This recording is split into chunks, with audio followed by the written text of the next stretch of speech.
Isinusulong ng Criminal Code Committee na i-decriminalize o huwag nang gawing krimen ang prostitusyon at pagsusugal. Pero ngayon pa lang umaani na ito ng iba't ibang reaksyon.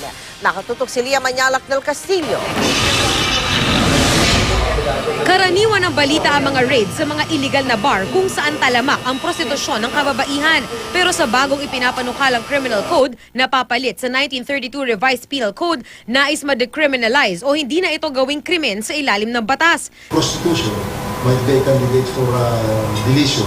Sabi ng komite ng Criminal Code Committee na naatasang i-review ang Revised Penal Code, ang panukalay hiling ng mga nakausap nilang women's groups at maging ng simbahan. Ayon kay retired Archbishop Oscar Cruz, tama lamang daw na ma-decriminalize ang prostitusyon, lalo't karamihan daw sa kababaihang napapasok dito ay napipilitan lang. Yes, let it be decriminalized, but not legalized. So yes, let it be decriminalized for adults. Because they go into it not because they like to, but they are somehow forced into it for economic reasons.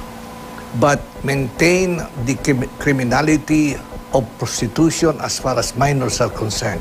Kung makukulong siya, higit sa lahat dapat makukulong yung parents niya o kung sino ang handler niya. Bukod sa prostitusyon, balak ding tanggalin bilang krimen ang pagsusugal. Hindi pa malinaw kung anong klaseng sugal ang hindi na magiging krimen. Social crimes, most of this would be, I think, will be deleted. Example nga yung prostitution.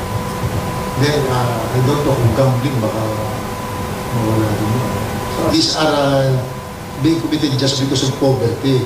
So, I mean, I think there are groups that why penalize poverty? These are consequences of the state should, should provide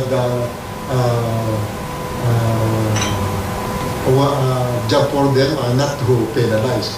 Pero para kay Cruz, walang maliit o malaking sugal na dapat payagan sa batas. Kaya dapat daw pag-isipang mabuti ito. Legal gambling is officially cultivating an addiction. Officially allowing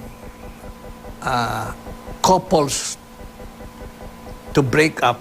Ayon naman sa PNP, kung sila ang tatanungin, dapat manatiling bawal ang mga aktibidad na ito at patuloy daw nila itong susugpuin. Ang mga ordinaryong Pinoy kaya, payag sa panukala? Tama po yun kasi kagaya po yung kapatid ko namatay, wala kaming pera pampalibing. Kung hindi namin yun pinasugalan, hindi siya malibing hanggang ngayon. Siyempre illegal yan ma'am, di ba? Maraming may perwisyo una, tao, di ba? Pamilya. Hindi siguro. Lalong kakalat. It will only widen prostitution, ba? Even the youngest one or the children will become prostitute na rin. Paglilinaw naman ng Malacanang, wala pang pinal sa mga panukala ng Criminal Code Committee. Nilinaw din ng komite na bagaman posibleng alisin sa bagong criminal code ang prostitusyon at pagsusugal, maaari pa rin daw managot sa batas ang mga lalabag dito sa ilalim ng mga espesyal na batas tulad halimbawa ng violence against women and children. Pinag-aaralan na rin ng komite na pag-isahin ang mga marital infidelity violations tulad ng adultery at concubinage. Lia Manyalak del Castillo, nakatutok, 24 oras.